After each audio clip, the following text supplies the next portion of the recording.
देखिए दोस्तों, पहला प्रश्न है, बहुत ही इंपॉर्टेंट प्रश्न है, बार बार पूछा जाने वाला दोस्तों ये प्रश्न है। प्रश्न क्या है दोस्तों, निम्नलिखित में से किस हार्मोन को आपातकालिक हार्मोन कहते हैं? तो इसका दोस्तों आंसर हो जाएगा ऑप्शन नंबर ए सही हो जाएगा। एड्रेनलिन को दोस्तों आपातकालिक हार्मोन कहते हैं। क्या पूछ रहा है, आपातकालीन हार्मोन किसे कहा जाता है? तो एड्रेनलिन इसका आंसर हो जाएगा दोस्तों। इसके बारे में थोड़ा सा जान लीजिए दोस्तों। जब शरीर में तनाव की स्थितियां होती हैं, जैसे डर, क्रोध, अपमान, पीड़ा आदि हो, तब एड्रेनलिन हार्मोन का स्रावण होता है। आपातकालीन परिस्थितियों में यह शरीर को सामान्य अवस्था में लाने में सहायता करता है। इसलिए दोस्तों इस हार्मोन को क्या बोला जाता है? जीवन रक्षक हार्मोन भी कहते हैं। क्या बोलते हैं दोस्तों इस हार्मोन को? जीवन रक्षक हार्मोन। अगर जो पूछ ले प्रश्न में जीवन रक्षक हार्मोन किसे कहा जाता है, तो आंसर याद रखेंगे दोस्तों, एड्रेनलिन हार्मोन को जीवन रक्षक हार्मोन भी बोला जाता है। तो ये इंपॉर्टेंट प्रश्न है, आप इसे जरूर याद रखेंगे। नेक्स्ट क्वेश्चन देखिएगा दोस्तों, दूसरा प्रश्न भी मोस्ट इंपॉर्टेंट प्रश्न है। प्रश्न है, रक्त में हीमोग्लोबिन एक सम्मिश्र प्रोटीन है जिसमें भरपूर मात्रा में पाया जाता है। क्या पाया जाता है भरपूर मात्रा में? लोहा पाया जाता है। तो कौन सा आंसर सही हो जाएगा? ऑप्शन नंबर ए सही हो जाएगा, लौह। इसके बारे में भी थोड़ा सा जान लीजिए दोस्तों। हीमोग्लोबिन रुधिर की लाल रक्त कणिकाओं में पाया जाने वाला प्रोटीन है जिसमें लोहा पाया जाता है। यह टेट्रामर प्रोटीन होता है, इसे भी याद रखेंगे। नेक्स्ट क्वेश्चन देखिएगा, तीसरा प्रश्न है दोस्तों। तीसरा प्रश्न तो बहुत ही इंपॉर्टेंट है, इससे आपको 4 प्रश्न तैयार हो जाएंगे। प्रश्न क्या करें? निम्नलिखित का मिलान कीजिए। मिलान करना है, एस्कॉर्बिक एसिड किससे मिलान हो जाएगा? Vitamin C. ठीक है, ascorbic acid, vitamin C. Chlorophyll कहाँ चला जाएगा दोस्तों? प्रकाश संश्लेषण से ये मिल जाएगा। कैरोटीनॉइड किससे मिल जाएगा दोस्तों? ये सामक से मिल जाएगा। सामक का मतलब क्या होता है दोस्तों? सामक का मतलब होता है क्वेंसर। ठीक है, और ये सुपर ऑक्साइड डिस्म्यूटेस है, इसका मिलान किससे हो जाएगा? बच गया लास्ट वाला, तो इससे हो जाएगा एंजाइम से। ठीक है, तो इसे भी दोस्तों याद रखेंगे तो आपके 4 प्रश्न तैयार हो जाएंगे। नेक्स्ट क्वेश्चन देखिएगा दोस्तों, चौथा प्रश्न। चौथा प्रश्न तो बहुत ही महत्वपूर्ण प्रश्न है, प्रश्न याद रखेंगे। प्रश्न है दोस्तों, देखिए क्या कह रहा है, एंजाइम के प्रोटीन भाग को क्या कहते हैं? एंजाइम के प्रोटीन भाग को क्या कहते हैं? तो दोस्तों चारों ऑप्शन को रीड करेंगे तो ऑप्शन नंबर सी सही हो जाएगा, एपो एंजाइम कहते हैं। एंजाइम के प्रोटीन भाग को क्या कहते हैं? एपो एंजाइम, इसे भी याद रखेंगे। नेक्स्ट क्वेश्चन देखिएगा, अगला प्रश्न मोस्ट इंपोर्टेंट है। प्रश्न है, प्रतिअम्ल। प्रतिअम्ल का मतलब क्या होता है? Anti acid. ठीक है, प्रतिअम्ल मतलब एंटी एसिड के रूप में प्रयोग, ठीक है, के रूप में प्रयोग किया जाने वाला क्षारक होता है। तो इसका आंसर क्या हो जाएगा? ऑप्शन नंबर सी सही हो जाएगा, मैग्नीशियम हाइड्रोक्साइड होता है, जिसे दोस्तों क्या बोला जाता है? MgOH का होल ट्वाइस। ठीक है, इसे भी याद रखेंगे। अगर जो मैग्नीशियम हाइड्रोक्साइड का फार्मूला ही दे दे MgOH का होल ट्वाइस, तो आप इसे भी दोस्तों याद रखेंगे तो आप कंफ्यूज नहीं होंगे। ठीक है, नेक्स्ट क्वेश्चन देखिएगा, छठा प्रश्न है। छठा प्रश्न तो मोस्ट इंपोर्टेंट है, हमेशा पूछा जाता है। प्रश्न है दोस्तों, निम्नलिखित में से कौन सा एक लोहे का अयस्क है? लोहे का अयस्क कौन है? चारों ऑप्शन को रीड करेंगे तो ऑप्शन नंबर सी सही हो जाएगा, लौह उल्का। क्या होता है? लौह उल्का कह लीजिए या साइडेराइट कह लीजिए। ठीक है, साइडेराइट या लौह उल्का क्या होता है दोस्तों? लोहे का अयस्क होता है। तो ऑप्शन नंबर सी सही हो जाएगा, आप इसे भी दोस्तों जरूर याद रखेंगे। नेक्स्ट क्वेश्चन देखिएगा दोस्तों, सातवां प्रश्न। सातवां प्रश्न भी मोस्ट इंपोर्टेंट है।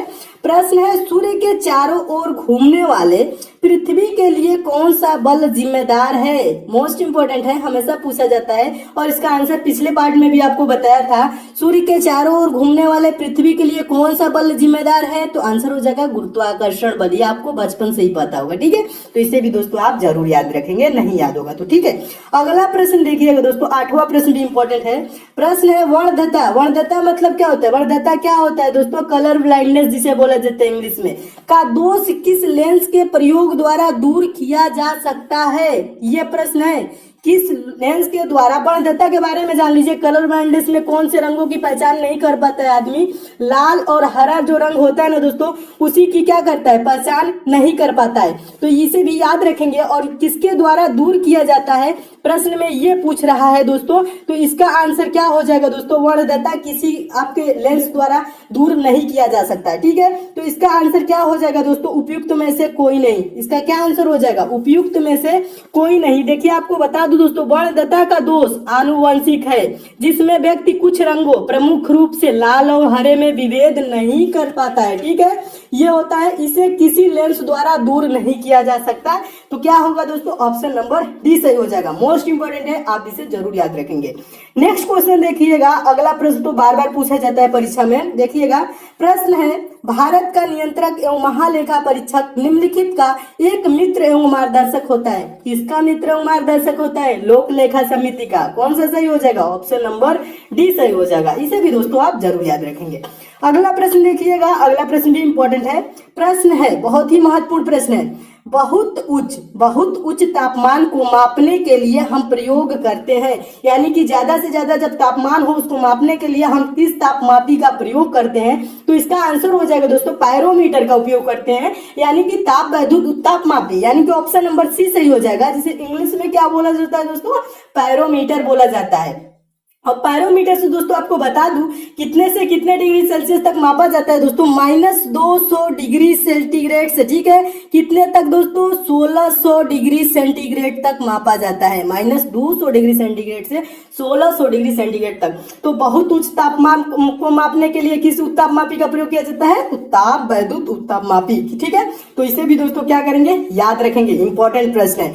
नेक्स्ट क्वेश्चन देखिएगा दोस्तों। नेक्स्ट क्वेश्चन देखने से पहले आपके लिए दोस्तों एक बहुत ही अच्छी बुक आई है दोस्तों, उसके बारे में थोड़ा सा समझा देता हूँ, उसके बाद समझाता हूँ दोस्तों आपको नेक्स्ट क्वेश्चन। देखिएगा दोस्तों, 11वां प्रश्न है। 11वां प्रश्न भी काफी इंपॉर्टेंट है, हमेशा परीक्षाओं में पूछा जाता है दोस्तों, आप इसे भी याद रखेंगे। प्रश्न है दोस्तों, निम्न में से किस समाचार पत्र का संपादन गांधी जी ने किया था?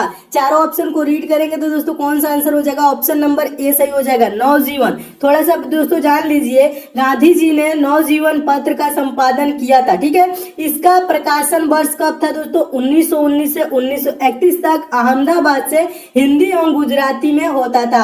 और दोस्तों बता दूं दोस्तों, गांधी जी ने और किन किन पत्रिका क्या बता दूं दोस्तों आपको? गांधी जी ने इंडियन ओपिनियन, हरिजन, ठीक है, यंग इंडिया, महात्मा गांधी द्वारा प्रारंभ किए गए अन्य समाचार पत्र थे। ठीक है, गांधी जी द्वारा और कौन कौन से पत्र थे, समाचार पत्र संपादन किए गए थे, आप उसे भी याद रखेंगे दोस्तों।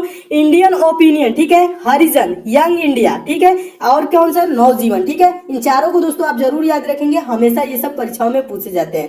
नेक्स्ट क्वेश्चन देखिएगा दोस्तों, 12वां प्रश्न है। 12वां प्रश्न भी इंपॉर्टेंट है और ये पिछले पार्ट में भी आपको कराया था, क्योंकि ये हमेशा पूछा जाता है प्रश्न।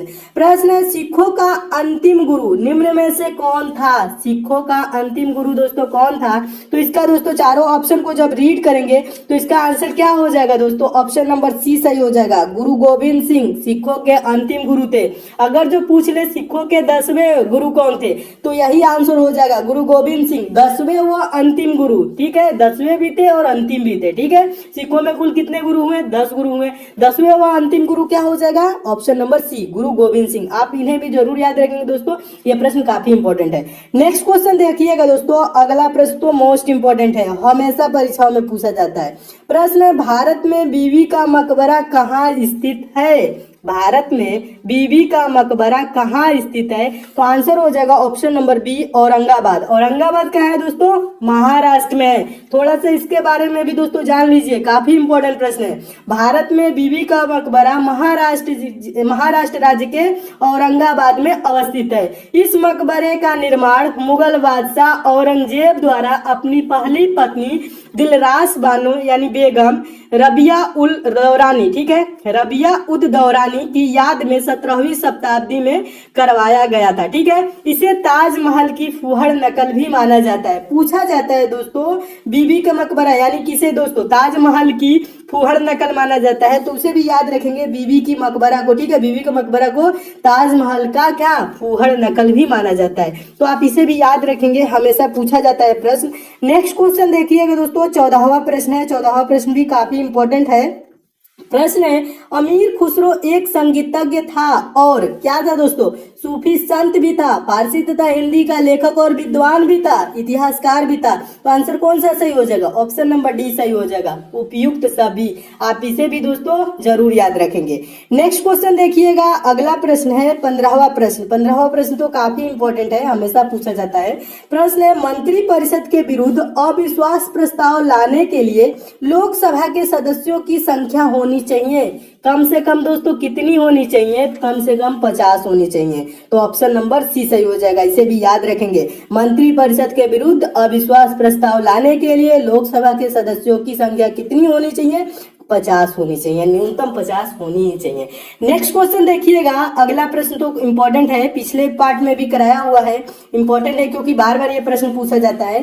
प्रश्न है, मैकमोहन रेखा द्वारा अलग किए जाने वाले देश हैं। कौन कौन से मैकमोहन रेखा द्वारा दोस्तों देश अलग होते हैं? भारत, चीन। तो कौन सा आंसर सही हो जाएगा? ऑप्शन नंबर सी, चीन और भारत, ये वाला सही हो जाएगा। आप इसे भी याद रखेंगे।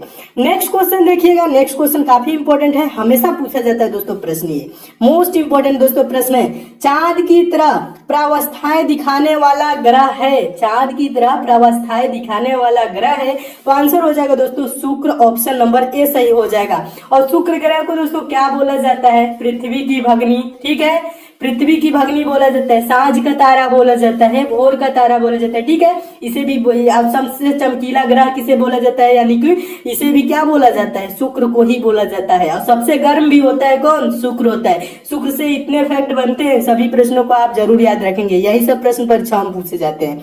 नेक्स्ट क्वेश्चन देखिएगा दोस्तों, 18वां प्रश्न। 18वां प्रश्न देखने से पहले दोस्तों बता दूं, अगर दोस्तों आप मैथ्स में वीक है, मैथ बेसिक से यानी 0 लेवल से और चैप्टर वाइज दोस्तों पढ़ना चाहते हैं, तो आपके लिए दोस्तों मैं एक चैनल शुरू किया हूं, जिसका लिंक मैं नीचे डिस्क्रिप्शन बॉक्स में दे दिया हूं। दोस्तों आप उस चैनल पे जाके चैनल को सब्सक्राइब कर लीजिए, नोटिफिकेशन बेल को ऑन कर लीजिए, जहां पे दोस्तों मैं मैथ एकदम बेसिक से 0 लेवल से और चैप्टर वाइज पढ़ा रहा हूं। दोस्तों अगर आपको मैथ्स में थोड़ी सी भी प्रॉब्लम है तो उस चैनल पर आप जरूर जाइए, चैनल को सब्सक्राइब कीजिए, नोटिफिकेशन बेल को ऑन कर लीजिए। और दोस्तों आप कुछ दिनों के बाद मैथ आपकी दोस्तों स्ट्रांग इतनी हो जाएगी कि आप भी मैथ के प्रश्नों को दोस्तों सेकंडों में सॉल्व करने लगेंगे, और आपको दोस्तों कहीं कोचिंग पढ़ने की भी जरूरत नहीं पड़ेगी। मैं मैथ बहुत ही अच्छे तरीके से पढ़ा रहा हूं, इसलिए दोस्तों आप उस चैनल पे जरूर एक बार जाएं। देखिएगा 18वां प्रश्न देख लीजिए, इंपॉर्टेंट प्रश्न है। प्रश्न क्या कह रहा है दोस्तों? प्रश्न है, हिमाचल प्रदेश के किस जिले में की सीमा चीन के साथ लगती है? हिमाचल प्रदेश के किस जिले की सीमा चीन के साथ लगती है? तो इसका आंसर हो जाएगा option number A, Kinnaur. Kinnaur जिले की सीमा किसके साथ लगती है? चीन के साथ लगती है। और प्रश्न इससे रिलेटेड एक और बनता है दोस्तों, देवताओं की भूमि के नाम से किसे विख्यात, यानी देवताओं की भूमि के नाम से किसे जाना जाता है? तो किन्नौर को जाना जाता है, ठीक है। देवताओं की भूमि के नाम से विख्यात कौन है दोस्तों? तो किन्नौर है, इसे भी याद रखेंगे। नेक्स्ट क्वेश्चन देखिएगा, 19वां प्रश्न तो काफी इंपॉर्टेंट है। प्रश्न है, 1939 में सुभाष चंद्र बोस किसे हराकर कांग्रेस पार्टी के अध्यक्ष चुने गए थे? तो आंसर हो जाएगा ऑप्शन नंबर इसका कौन सा सही हो जाएगा? बी सही हो जाएगा। पट्टाभी सीतारामैया को ये गांधी जी के नेतृत्व में थे दोस्तों, और इन्हीं को हरा के सुभाष चंद्र बोस ने क्या हुआ दोस्तों? कांग्रेस पार्टी के अध्यक्ष चुने गए थे, ठीक है। तो ऑप्शन नंबर बी सही हो जाएगा, इसे भी याद रखेंगे। नेक्स्ट क्वेश्चन देखिएगा, 20वां प्रश्न। 20वां प्रश्न काफी इंपॉर्टेंट है, यह भी पूछा जाता है। सारे प्रश्न इंपॉर्टेंट है, इसलिए सभी प्रश्नों को खूब अच्छे से याद करते हुए चलिएगा। प्रश्न है दोस्तों, भारत को अधिकार क्षेत्र का दर्जा, भारत को अधिकार क्षेत्र का दर्जा यानी डोमिनियन स्टेट किस तारीख को मिला? तो इसका आंसर क्या हो जाएगा? ऑप्शन नंबर बी सही हो जाएगा। 15 अगस्त 1947 को मिला भारत का अधिकार क्षेत्र का दर्जा यानी डोमिनियन स्टेट का, ठीक है। इसे भी याद रखेंगे। अगला प्रश्न देखिए, अगला प्रश्न दोस्तों इसलिए इस प्रश्न में शामिल किया हूं, पिछले पार्ट में दोस्तों इसका आंसर थोड़ा गलत हो गया था, तो आप इसे जरूर याद रखेंगे। देखिएगा प्रश्न है दोस्तों, भारत के प्रथम गवर्नर जनरल कौन थे? प्रश्न क्या पूछ रहा है दोस्तों?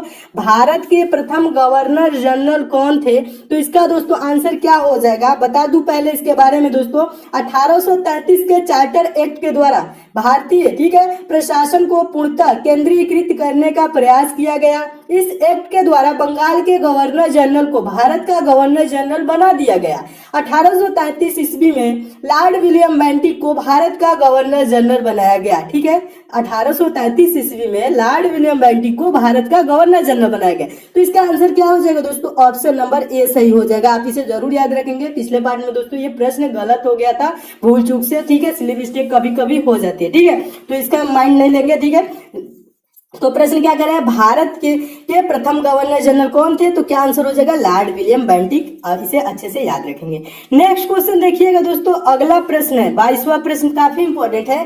प्रश्न है, नालंदा विश्वविद्यालय को नष्ट कराने वाला, ठीक है, नालंदा विश्वविद्यालय को नष्ट करने वाला मुस्लिम आक्रमणकारी था, तो कौन था मुस्लिम आक्रमणकारी? तो इसका आंसर क्या हो जाएगा दोस्तों? चारों ऑप्शन को आप पढ़ेंगे तो ऑप्शन नंबर क्या सही हो जाएगा दोस्तों? सी सही हो जाएगा। मोहम्मद बिन बख्तियार खिलजी नालंदा विश्वविद्यालय को नष्ट करने वाला मुस्लिम आक्रमणकारी था। ठीक है, तो ऑप्शन नंबर सी सही हो जाएगा, इसे भी याद रखेंगे, ये भी पूछा गया प्रश्न है। 23वां प्रश्न देखिए दोस्तों, 23वां प्रश्न इंपॉर्टेंट है। निम्नलिखित में से किसको अपनी विजयों के कारण भारत का नेपोलियन कहा जाता है? भारत का नेपोलियन पूछ रहा है, भारत का नेपोलियन किसे कहा जाता है? तो इसका आंसर क्या हो जाएगा? ऑप्शन नंबर डी सही हो जाएगा, समुद्रगुप्त को। निम्नलिखित में से किसको अपनी विजयों के कारण, ठीक है, विजय इतना किया यानी कि भारत का नेपोलियन कहा जाने लगा, किसे कहा जाता है? समुद्रगुप्त। ऑप्शन नंबर डी सही हो जाएगा, इसे भी याद रखेंगे। दोस्तों बता दूं, अगर आपको इन सब प्रश्नों की पीडीएफ चाहिए, सारे वीडियो की लिंक एक जगह चाहिए और आपको नोटिफिकेशन नहीं मिलता है, तो दोस्तों टेलीग्राम का लिंक मैं दिया हूं नीचे डिस्क्रिप्शन बॉक्स में, टेलीग्राम को भी आप ज्वाइन कर लीजिएगा, जहां पे दोस्तों मैं समय समय पे पीडीएफ भी देता रहता हूं और सारे वीडियो की डेली आपको नोटिफिकेशन वहां से भी मिलेगी। और चैनल को सब्सक्राइब करेंगे, नोटिफिकेशन बेल आइकन ऑन कर लेंगे, तभी आपको सारे वीडियोज की नोटिफिकेशन मिलने लगेगी। तो चैनल को सब्सक्राइब करके आप जरूर जुड़िएगा ताकि आपको नोटिफिकेशन मिले डेली सारे वीडियोज की। ठीक है, तो नेक्स्ट क्वेश्चन देखिएगा, यूनानियों को भारत से बाहर किसने निकाला था? तो इसका आंसर क्या हो जाएगा दोस्तों? ऑप्शन नंबर ए सही हो जाएगा, चंद्रगुप्त मौर्य ने। यूनानियों को भारत से बाहर किसने निकाला था? तो option number A Chandragupta Maurya ने, इसे भी याद रखेंगे। देखिएगा 25वां प्रश्न काफी इंपॉर्टेंट है। निम्न में से कौन सा एक भारत में उत्पन्न सबसे बाद वाला बौद्ध धर्म का ग्रंथ है? ठीक है, निम्न में से कौन सा एक भारत में उत्पन्न सबसे बाद वाला बौद्ध धर्म का ग्रंथ है? कौन है सबसे बाद वाला? दोस्तों बता दूं, ऑप्शन नंबर डी सही हो जाएगा। ऑप्शन नंबर डी क्या है दोस्तों? बामसात पाकसिनी। ठीक है दोस्तों, इसकी रचना 10वीं शताब्दी में हुई थी, आप इसे भी याद रखेंगे। तो दोस्तों ये रहे 25 मोस्ट इंपोर्टेंट प्रश्न जो हमेशा परीक्षाओं में पूछे जाते हैं। दोस्तों इसमें और भी क्वेश्चन है, उसको मैं नेक्स्ट पार्ट में करा दूंगा।